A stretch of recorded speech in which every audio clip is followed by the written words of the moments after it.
So I feel like my reaction might shock you. Cool, Japanese thriller while I'm in Japan. This is great.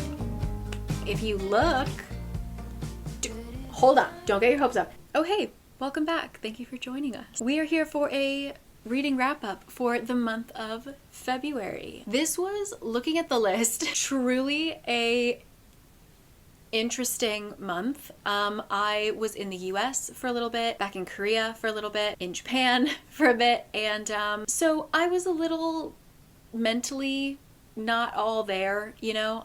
It wasn't the best reading month. I had a lot of DNFs that weren't necessarily the book's fault, they were more my fault.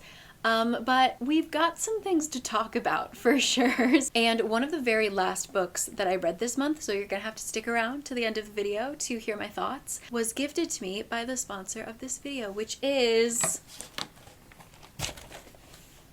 Book of the Month. You love seeing this box. Yes, Book of the Month. It is a monthly book subscription service, which means that you pay one low controlled price and then you are able to choose 1, 2, or more. There are so many add-ons this month, okay? You can choose a bunch of books, hardcover, newly released, delivered to your door, so easy to cancel, such a great selection. The Book of the Month team chooses from all different genres, from authors you know and love, from new authors. It's just a really fun service. I talk about it all the time because I genuinely love it, and they have delivered me some of my favorite books for years now. So Book of the Month, I will have a code CLOVER that will get you your first book for $9.99, and all of that will be linked down below. What did I pick? So the book that is in this box is the one that I've already read.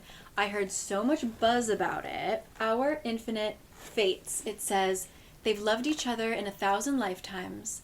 They've killed each other in every one. It says, the invisible life of Addie LaRue meets This Is How You Lose the Time War in this fantastical and epic love story that defies death as two souls reincarnate through centuries. Yes, so it's written very much like Addie LaRue. We get a lot of flashbacks through many different lives and times. I will give my full thoughts, but I feel like if you're an Addie LaRue fan,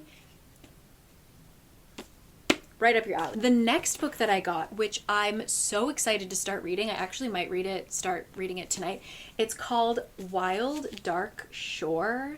This is about a family that is in charge of taking care of an island not far from Antarctica because it's the world's largest seed bank. But now, because of climate change and all of these things, they're kind of the only ones left. But then a mysterious woman washes ashore, and I have no idea.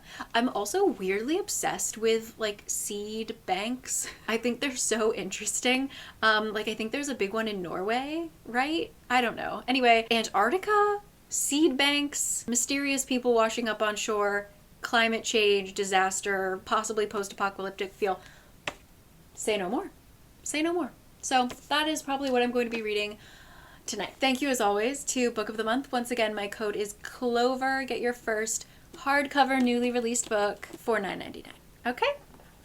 Thank you as always. How do we go about this? Setting the scene. Welcome. I started off the month in the US. If you would like to see a vlog of basically just my dog, I will link it down below. You can go to my vlogging channel, Caricakes. Yeah, I was visiting my parents in Pennsylvania, and I was kind of distracted but also sluggish. Like I wanted to be just like one with the couch and reading a book, but for some reason I kind of like was also feeling very just all over the place, so I wasn't focusing very well. So I really didn't read too much. So I started off February actually reading 2 books because the sequel of this book came out, and I decided now I can comfortably start the series. Forging Silver into Stars, and then Forging Shadows into Gold, I believe it is. This is by the same author as A Curse So Dark and Lonely and Defy the Night. A Curse So Dark and Lonely, I liked the first 2 books. I'm pretty sure it's a trilogy. I liked the first 2 books. I thought it was you know, weird. It's basically a kind of like a Beauty and the Beast retelling, but it's about a girl from Washington, D.C. who like accidentally falls into a fantasy world. It's, you know, it was new. All right. It was fine. Defy the Night I really liked. That was more concerning like a pandemic, ironically written just before COVID happened. So the way that she handled it, writing a series that started pre-pandemic and the series ended post-pandemic, I thought that was like interesting to see. How I just wonder what the writing experience was like for her. And that was a great fantasy. It felt very nostalgic. I think she has a very mid 2000s style of writing in like a good way. It feels very much like what I loved in middle school, high school, you know? So I was excited to pick this up just based on her name alone, but Forging Silver into Stars, I did not realize is actually a continuation of A Curse So Dark and Lonely. So it's sort of touted as like its own thing within the world, like sharing the same world, but like totally separate. No. You need to remember what happened in A Curse So Dark and Lonely, and I didn't. Spoiler, I didn't remember. Because of that, it made me feel like I was missing so many key details, unfortunately, because Forging Silver into Stars follows, rather than A Curse So Dark and Lonely, which is following kind of the royalty level, right? Forging Silver into Stars follows like the regular people. It actually, timely, I mean, Brigid goes for it. She wrote about a pandemic before the pandemic, and she wrote about an insurrection right before the insurrection. I'm like, Brigid, stop. The book basically starts with civilians storming the palace, trying to free the queen from the evil new king that she married, because the civilians refuse to believe that she really loves him. There's like a whole conspiracy theory. So subject-wise, it's quite interesting because we're seeing through the eyes of people who don't have the same information that we have necessarily, because we've read A Curse So Dark and Lonely, so we know the personalities and the motivations of these royal figures. But for the civilians, you know, bakers, the blacksmiths, the people who are not having a great time, the way that mistrust is so contagious was very interesting to look at. So I appreciate what she was trying to do. It was just unfortunate that like you really needed that background of understanding A Curse So Dark and Lonely. And also, I only really cared about two characters. There's there's 4 POVs, and I only cared about 2. There's like a cute romance that happens. She also kind of did a character assassination with A Curse So Dark and Lonely, and I feel like that character is getting a redemption arc in this one. So it's just altogether like she writes in a way that makes you realize that just simply depending on which way you look at things, a person is either a hero or a villain in a story. It really just depends on who's telling it. So it was fine, but it didn't hit because you needed all of that background. So what else did I say? I also just wrote, what was happening? Are we trying to stop a rebellion? Or... So I also don't really know what was going on plot-wise. So there's that. Forging Silver into Stars and Carving Shadows? I didn't write the first word of that title. Shadows into Gold by Brigid Kemmerer. After that, I picked up Kallocain because I just wanted to read. I mean, it was, let's say, 1 week into the new presidency in the US, so I was just in the mood to be reading kind of classic dystopian writing, and Kallocain is along the same lines as 1984 and Brave New World. It's written by a Swedish woman, and I didn't end up finishing it just because intellectually it was demanding more from me than I had at the time. Again, I was kind of sluggish at my family home in the midst of traveling. It just wasn't the time. My brain was not firing on all cylinders. So Kallocain, the first 50% was really odd. Our main character is like low-key the villain. Kallocain is very much kind of a Brave New World-y kind of setting. There seems to be something, whether it's environmental, something that is keeping most people underground. You are constantly spied on. You're aware that your apartment has been tapped. You have like a live-in nanny or something that like she reports all of your comings and goings and everything you talked about to someone. You're completely surveilled. But the one thing that the government can't tap into is what is inside your skull. And so our main character is starting the first round of testing for a new drug that he created called kallocain, which is basically a truth serum. And yeah, as much as I read, it was really interesting asking, you know, if the state believes that they own you, don't they also own your thoughts? And I don't know, it was hard to read because our main character is the one creating this horrible thing and torturing people with it. And so it was, yeah, I'm gonna return to it, not right now. But yeah, if you love that genre, this is a classic, and it was good, but not the time, which is kind of the theme of this month. You will find in my DNFs. It's just, February was hard. Okay. Ooh, after that, I think I have my notes on my phone because I read this on the airplane. And what does that mean?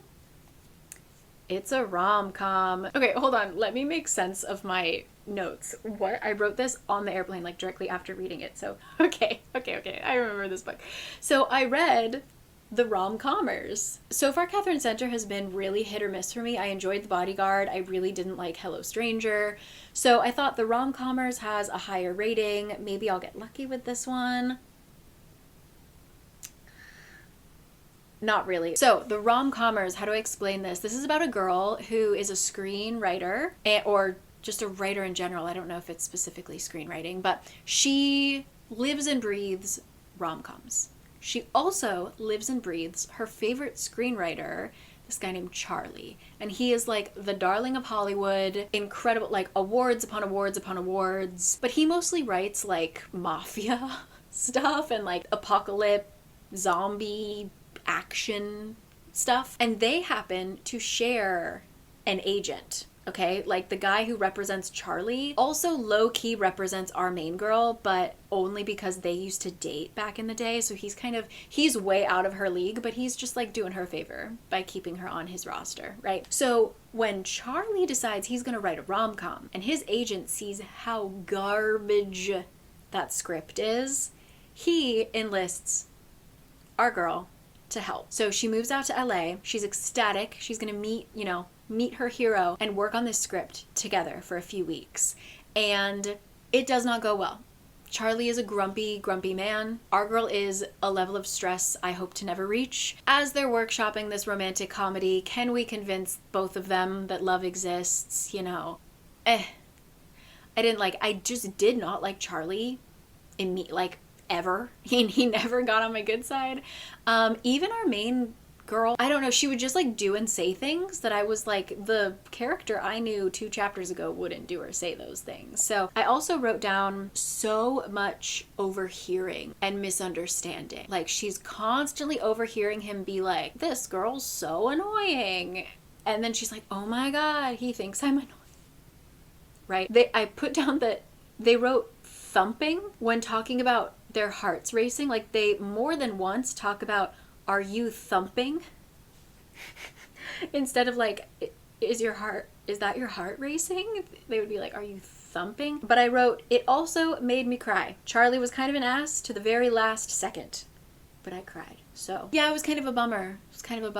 Unfortunately. It was one of those cases where like, I know the main character is smarter than she is. You know, she just acts so dumb. So anyway, that was the rom-commers. Next up, I did write more. That's so funny. Next up, I read When a Scot Ties the Knot, which I'm gonna get into in a second, but the only note that is left on my notes app, I just said, funny and quick, but used quivering too many times. Okay, hold on, let me reset. Okay, so When a Scot Ties the Knot. Tessa Dare, I've talked about her before. I love Tessa Dare. She writes historical bodice rippers that are so funny and ridiculous. Like she finds a way to sneak weird details into her books that just make them laugh out loud funny, okay? So When a Scot Ties the Knot is so bonkers. Basically, we have our main girl who, for various reasons, does not want to be a part of London society. This is very much kind of Regency era. And she just doesn't want to see other people. So she goes and visits her aunt for a little bit out in Brighton. And she convinces her entire family that while she was there, she ran into this hot young soldier on the beach and they are in love. She just makes this guy up. and starts writing letters to him. Basically just like keeps up this facade of, I have this lover, but he is off at war. And she kept this up for years. Like, she's written this man for so long. And sure enough, her family leaves her alone, to the point where I believe her uncle even leaves her a castle. He's like, wow, I'm so happy. Like, I can't wait for your lover to come home and marry you. And like, here's part of the dowry or whatever. Like, you have your own castle here in Scotland to live in, whatever. So what happens when that man that she made up is a real person and arrives at her door? Basically, she just made up a name, this random Scottish name, and she went through all the motions of like putting it in the post box, and God bless the postman, he delivered it. He found the man with this name and he was delivering it. And so throughout the entire war, this is like the 1700s, I don't know when this was, he has been receiving these letters. He's sort of like, this is great, because during the war, so much of Scotland was destroyed. Like, so much of Scottish people's lives were destroyed. So he's got his entire crew. He's a captain. So he's got all of these men that depend on him. Their villages were destroyed. Their families were killed. And he's like, great, I've got this girl who has a castle. Like, she wrote to him like, oh yeah, my uncle gave me a castle. Woohoo, isn't this funny? Got a castle. She's like in charge of a town. Like, all the people who live on the castle's ground. I'm gonna come and claim it. And my men can start new lives in Scotland here. And our main girl is just like, what the fuck? Like, what am I supposed to do? So it's, you know, it's not really a fake, it is a fake marriage, but she made him up. So I don't know. Anyway, it was quintessential, like, oh, she's so tiny. He's this huge, muscular Scottish man. He wears kilts all the time. He's just like a hunk of muscle man, you know? It was pure bodice ripper, but it was so funny and cute, and honestly, like, down. I love her side characters. It's stupid and I had a good time. So that is A Scot Ties the Knot. Oh, but yeah, she did use the word quivering way too many times. After that, I read A Witness for the Dead. So I spent the first probably 20 pages really confused by this book, because I was not aware that it was a spin-off, sort of similar to Forging Silver into Stars. This is I don't even know if it's a continuation or like how much of a spin-off it is, but this is based in the world of the Goblin Emperor or something like that. I didn't read it. So especially the first 20 pages, when we are like introducing place names, then there's a lot of different races or like ethnicities in this world, and lots of religions, lots of cultural things that I felt like I was supposed to know.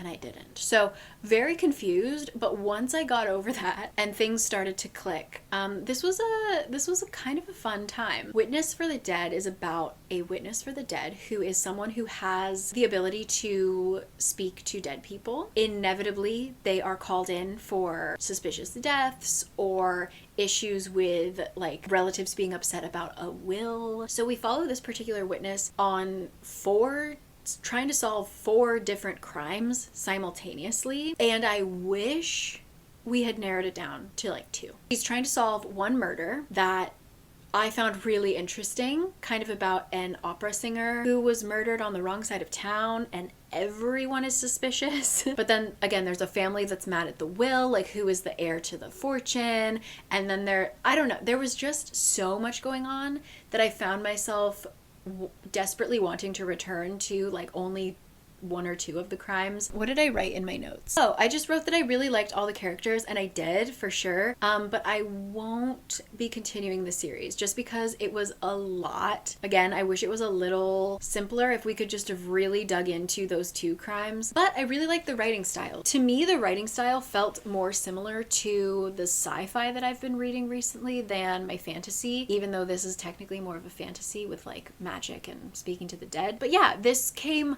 highly recommended by T. Kingfisher, which is probably the main reason why I picked it up. So that was A Witness for the Dead. Let me know if the Goblin Empire is worth reading, or Goblin Emperor is worth reading, because the wait is long at the library, but I'd be willing to give this author another try for sure. So I've lost track of my physical copy, but the next book I read was Deep Cuts. This was actually sent to me by the publisher, so thank you very much to Crown Publishing. This was a book that was almost there. It almost had me.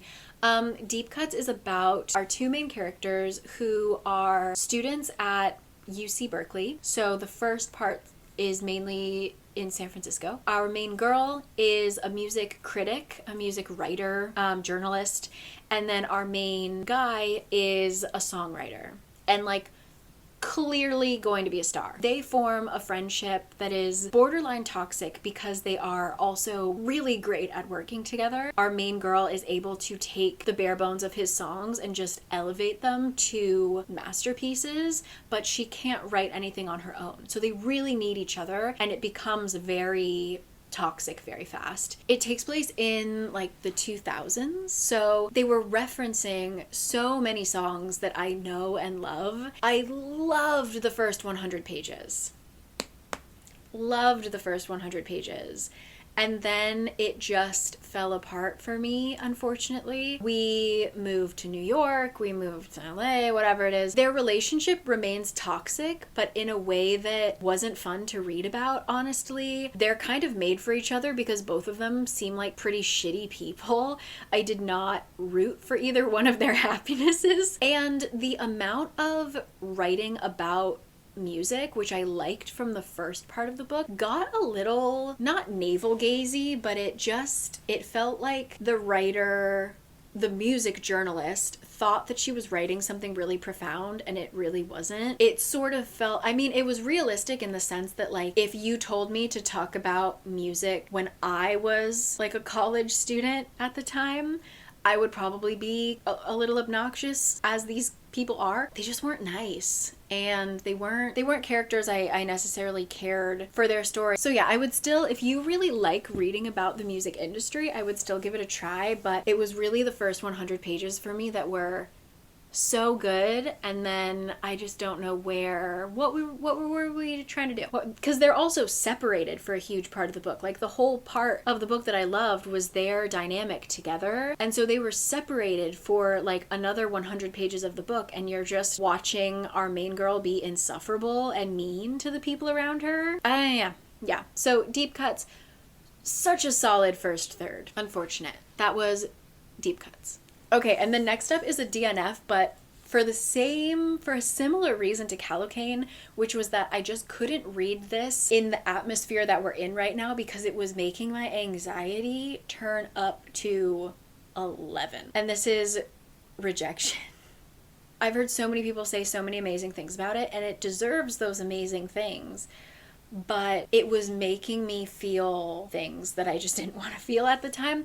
Rejection follows a bunch of different people feeling rejected in many different ways, and it is so accurate. Like, it is eerie how well the author is able to capture each of these characters, and we all have known someone like this in each example. And I believe it was on Bookstagram, there's a really great account called Interested in Black Books. And when she did her like reflection on this book, I believe she said something about how this book makes us think about how much we contribute, like what is our role in creating the people like the people in this book, which made me feel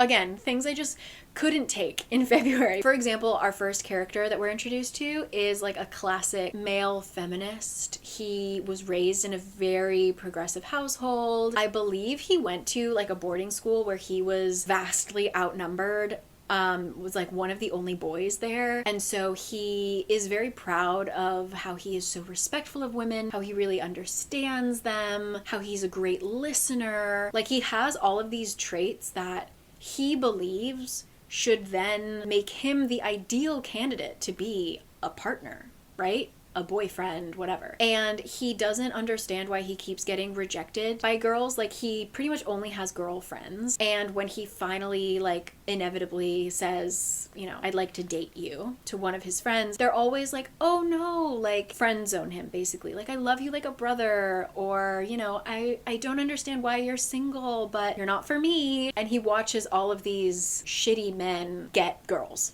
right? And you just watch him turn into an incel and how quick it happens. And it was just so realistic, like so accurate. I could absolutely see how you go from point A to point B that fast. And every single story, I think I read 3 or 4 stories.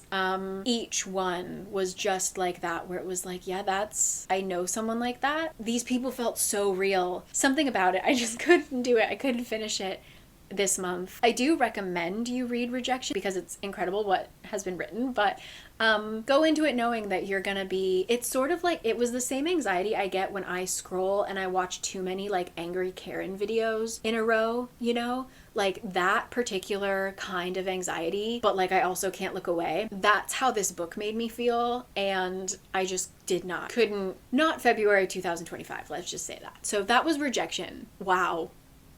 But wow. Right. And then after that, switching gears completely, I read Deep End.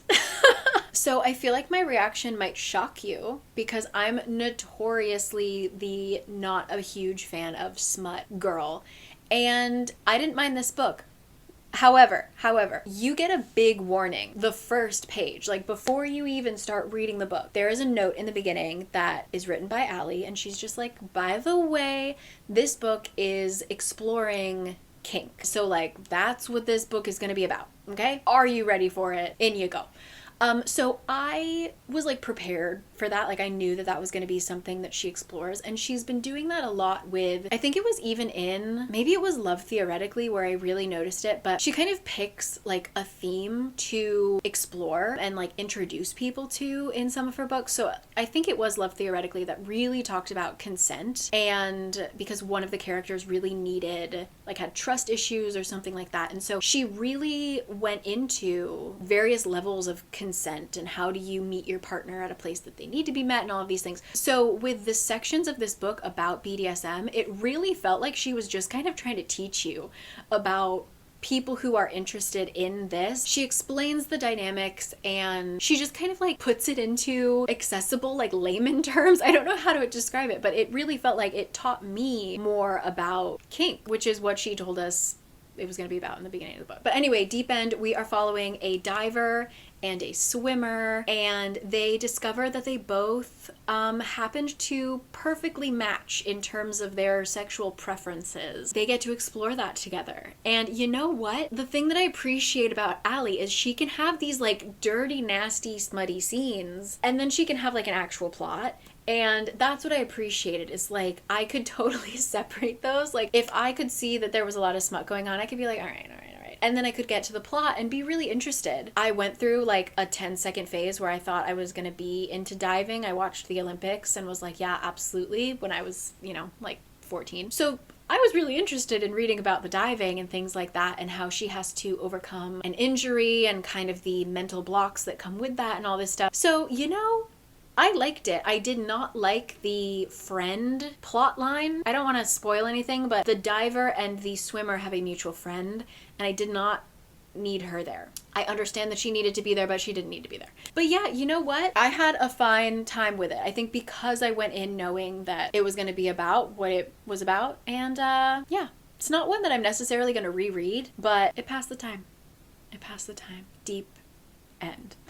Can anyone confirm as well, in the audiobook, does the guy have a Swedish accent? Please let me know. My potentially unpopular opinion, which is gonna sound crazy after my opinion for Deep End. I read first time Collar, and I saved this specifically for my solo trip because I was like, it's great, I'm gonna go home early and just read, because when I'm solo traveling, I don't really stay out at night, and I was staying on top of a mountain where there's literally nothing to do at night. So I was like, perfect, I'm gonna just sit in my guest house and read this. It's by BK Borison, who wrote Love Light Farms, which I really, really love her writing style. So I was like, absolutely excellent, let's read it. First mistake, I did not look closely enough at the cover. I thought this was a YA romance. So when the male POV started talking about his beard and the female POV started talking about her child, I was very confused. So once I got over that, this is about the host of a Baltimore romance advice hotline radio show named Aiden, and he doesn't believe in love. He is so over this, and to the point where it's affecting his work, where he's getting crabby and listener numbers are tanking. Nobody wants to hear this grouchy man give shitty love advice anymore, okay? But one day he gets a call from a young girl who needs some advice for her mom, because her mom has not dated anyone for over a decade. She's worried that her mom is lonely, and so can we help Lucy? And yes, so we also have Lucy, who is a single mom, got pregnant very young. Her whole life is just kind of about her daughter, and she hears her daughter calling in to the radio host. So she grabs the phone and they end up having this conversation on air, Aiden and Lucy, that goes viral on like Spotify or whatever. And the radio channel is like, listen, Aiden, you suck. Lucy is bringing in a lot of new listeners. Why don't we get her on your show? Like, what if you guys tag team? You're the grouchy guy. She's this woman looking for love, and we kind of host this like dating show for her. So we try to find a new love for Lucy while they are both stuck together in this tiny little recording booth, and sparks may or may not fly.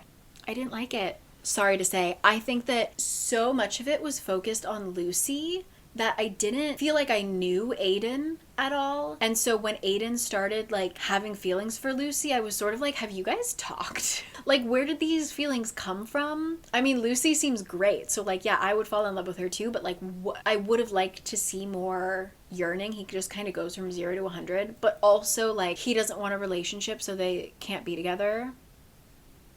You know, there were also just some editing mishaps where like we see one date that Lucy goes on, and the guy, she's telling us about it, and she's like, yeah, the guy pulled the chair out for me and everything, like what a gentleman.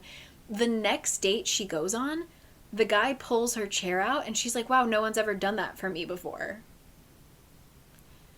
I was like, Lucy, babe, the guy right before him did. And you just told, like, there were just little things where I was like, I really liked Lucy and her whole family. I just feel like Aiden wasn't really zhuzhed. I feel like I knew more about his boss. Like, I know there's going to be a spinoff, and I absolutely know that the weatherman and the owner of the radio channel are absolutely not together, separately, absolutely are getting romances, and that might be fun. I'm gonna continue to read everything that she writes, but this one was just unfortunate. For whatever reason, it just really didn't work for me, and that was a bummer. So that was First Time Caller.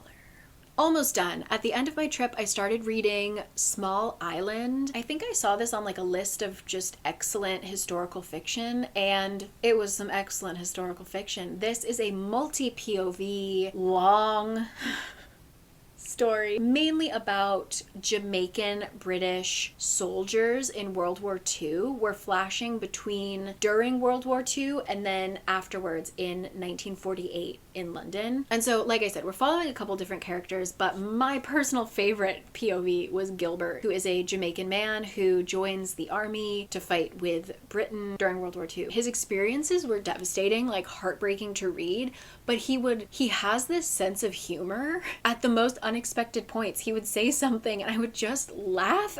His just internal monologue is so good, and I think it's important to read. He kind of talks about how he was raised to think of England as his mother country, you know, like Mother England, because Jamaica was at the time a part of the British Empire. So living his whole life believing that there's like this, you know, this mother, it takes care of you, right? It's what made you who you are. And then he gets there to fight for his mother country, and he says something along the lines of like, why doesn't my mother recognize me?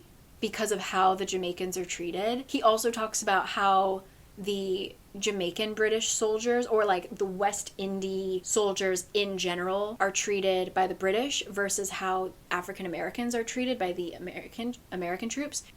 I just learned so much, and again, it was just like so frustrating to read, but these characters were all so darkly funny. So we have Gilbert, who I have introduced. We have Hortense, who is his wife. Long story there. She is a Jamaican-born English teacher who comes to England to live with Gilbert. There is also his landlady, a white woman named Queenie, white British woman named Queenie. Also have a POV that I feel like we did not need. I could have erased 100 pages because I did not give a shit about Bernard, her husband. who is missing and maybe has amnesia. We don't know. But I didn't need 100 pages of him, to be honest. It was a really unexpected, great read. I highly recommend Small Island. The last third of the book is rough just because Bernard is like, just did not care. But the ending, I think the ending is really good, and I just really loved Hortense and Gilbert. So that is Small Island. All right, you've waited long enough. I read Our Infinite Fates. My thoughts. I need to start off by saying I didn't like Addie LaRue. I'm thinking maybe I just don't love, this isn't even, I wouldn't even call this time travel. Like, I just don't like immortal stories, maybe? I'm not sure. Our Infinite Fates, as it says, it follows two souls that are linked together throughout eternity, but in each lifetime, they kill each other because when they turn, by the time that one of them turns 18, they inevitably have to kill each other. One soul in particular is trying to kill the other one. I liked the present day, but there were just one too many flashbacks and one too many plot holes. I thought the twist was interesting, but for me, this read as a much more young adult audience. If I'm gonna be honest, like if I read this when I was 13, oh yeah, I would have eaten this up. I don't know if this is categorized as adult, but it did not read as adult. Yeah, I was just extremely frustrated with the characters because, again, like plot holes and miscommunication and refusal to communicate and things like that could have saved us so much time. Yeah, I think if you liked Addie LaRue, you might still like this. Just for me, it's not my favorite style, I have learned. It was just a very, very convenient plot. That is Our Infinite Fates. Let me know your thoughts, because I've heard a lot of great things about it, but for me, I read it in pretty much one sitting though, so there's that. Our Infinite Fates. And last but not least, for the books that I have finished this month, literally last night, I finished Rebel Witch. This is the sequel to The Crimson Moth, or Heartless Hunter, I think it's called. Ooh-doo-doo. So this is a romantasy, and this book in particular was like capital R romance. Like plot-wise, I'm not really sure what was happening. So this, without any spoilers, the series as a whole is about a society that used to be ruled by witches. Those witches were low-key evil, and so we had a revolution that got rid of the witches, but they're kind of overcorrecting. And just because the queens were evil doesn't mean every witch is evil, right? But the current government now hunts witches, and if you are a witch, you will be killed. So we are following a witch who is undercover, trying to smuggle as many as of her sisters, her fellow witches, out of the country into countries where it's safe to be a witch. And in order to do that, she tries to kind of climb the social ladder and gain as much information as she can from the witch hunters. So if they like let it slip that, oh, we got another one in the jail cell tonight, she will break into that jail cell tonight and get them out, you know? So everything comes to a head where she decides that she is going to seduce the head of the guard, and he decides that he's going to seduce her because he believes that she is potentially who she is, the undercover witch that is fucking everything up, right? And so they're seducing each other, which makes it really easy for them, but of course they fall in love, you know. So the first one was fine. Like, you can watch my review. It was questionable in terms of like a lot of things, but I cried and it felt a little nostalgic. Like it delivered exactly what I wanted it to. Like in terms of romantasy, the romance and fantasy were equal, which I like. This one is, the romance is like, this sequel was fan service from page one. We had forced proximity, there's only one bed. Where there is only one bed, it's a teeny tiny bed. We gotta fake a marriage. We gotta you know, like hitting every possible point. And it got a little hokey because of that. I honestly didn't care about the plot because I was like, it's all gonna work out at the end. And clearly we're just moving the plot forward so that we can get more steamy scenes. So unfortunately, I never fell into the story. Like I was just so aware that like, oh, this was written for me to have fun. Like, you know, for me to, as like a fan of this couple, she wrote this for the girls. And because of that, I just never got lost in the story. Again, it was a very convenient plot, you know? So Rebel Witch, it wrapped it up, but it certainly was not as strong as the first one. I would only read it if you want more steamy scenes. That was Rebel Witch. Let me know your thoughts, because I know a lot of you guys were like excited for my review of it, and was it because you didn't like it and you wanted me to agree, or because you really liked it and you wanted me to like it? I don't know. What were your thoughts about Rebel Witch? Leave them down below. And finally, currently still reading this. I picked this. Look at this. Look at this beauty. This book used to be $1.25. Isn't that nuts? Anyway, I picked this up when I was in Osaka. Oh, are you kidding me? Changed my battery. Sorry. I picked this up when I was in Osaka at a used bookstore that I really like. And I'm only, I think 30. Yeah, I'm only 31 pages in. But I am currently reading Another Country by James Baldwin. Currently, according to the back of the book, we follow a bunch of different characters. But currently we are following Rufus, who is a musician living in Manhattan. And he is reminiscing, we're following him down memory lane as he thinks about his relationship with a woman named Leona. And this relationship is really complicated because he is a black man and she is a married white woman from the South and who has run away from her abusive husband to Manhattan. And again, I'm only 30 pages in, but James Baldwin, when he writes, he can write these really introspective lines, but then he can also, like, I had to stop and reread this one scene. He can also just spend an entire page explaining a party slowing down. Like, they're at this kind of after party, and he talks about how like enough people have left that the party gets slow and the lights kind of dim and the music gets quieter. Someone in the corner is snoring. Eventually someone's gonna head to the kitchen and make coffee. And like the way that he described, he can set these beautiful settings that you are in when you're reading them. He's just, I can't get enough of his writing. So very happy to have picked this up for 800 yen. Just so good. So good. So yeah, that is what I'm currently reading. And I think I have a pretty good TBR. Let's pull up Libby, my library shelf. Really quickly, books that are on my library shelf that I need to read ASAP because they're all expiring soon. Actually, just today, someone on Instagram recommended this to me. It's called All the Bad Apples. This person recommended it because it contains a lot of modern Irish history that would be good for me to read because I'm interested in that. Next up, I have Cari, an unsettling portrait of loneliness, obsession, and identity, which asks, if a stranger was left alone in your house, how well could they truly get to know you? Enough to fall in love with you? Okay. Next up, this is the second time I've checked this out, so I really want to finish this. This time is How to Write an Autobiographical Novel. This is a collection of essays by Alexander Chee. People have said it changes lives.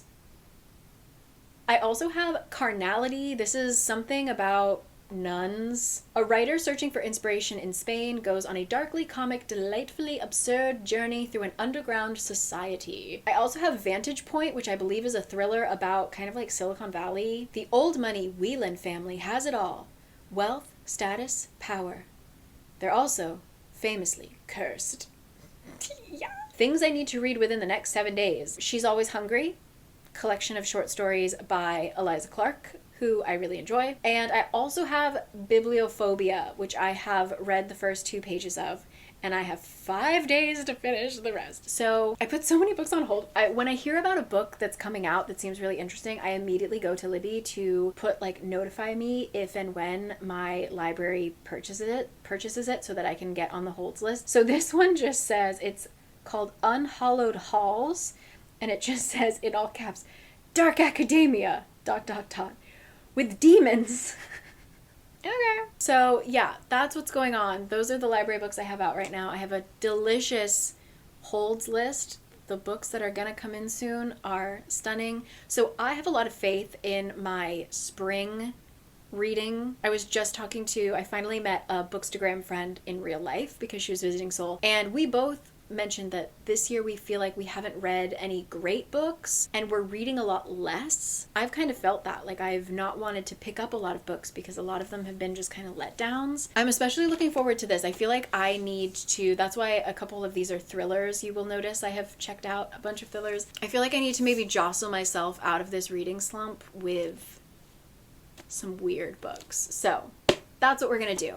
While I have this in my hand, thank you so much to Book of the Month. You can use my code CLOVER to get your first book for $9.99. Check it out. They have a bunch. Their list this month is long, so check that out. If you look, hold on, don't get your hopes up. There is a plot summary video coming. It is not the finale of The Mortal Instruments, and I explain it in this video, but I basically needed to get this one out of my system. This is for a book that I hate. A book that I hate. Get this off. I haven't read this book. I don't hate this book. I'm angry, and I need to get this out of my system before I talk about The Mortal Instruments. And honestly, I need to re-watch my Mortal Instruments videos so that I remember the jokes. I've forgotten everything. So, yeah, you will see a plot summary video coming to you within the next week or so, hopefully, if I finish it. And then I will have the mental capacity to finish our journey of The Mortal Instruments. So thank you very much for your patience, and thank you for sitting through this video. I will catch you guys next time. If you can guess what you think this is gonna be, I don't know, you're maybe psychic or have incredible eyesight. I don't know if you can see. No, there's no way you can guess. Go ahead. So yeah, I will catch you guys next time. Thank you as always. Let me know what you're reading. Let me know your thoughts on all the books that I mentioned, and have a fantastic March. Okay? Bye.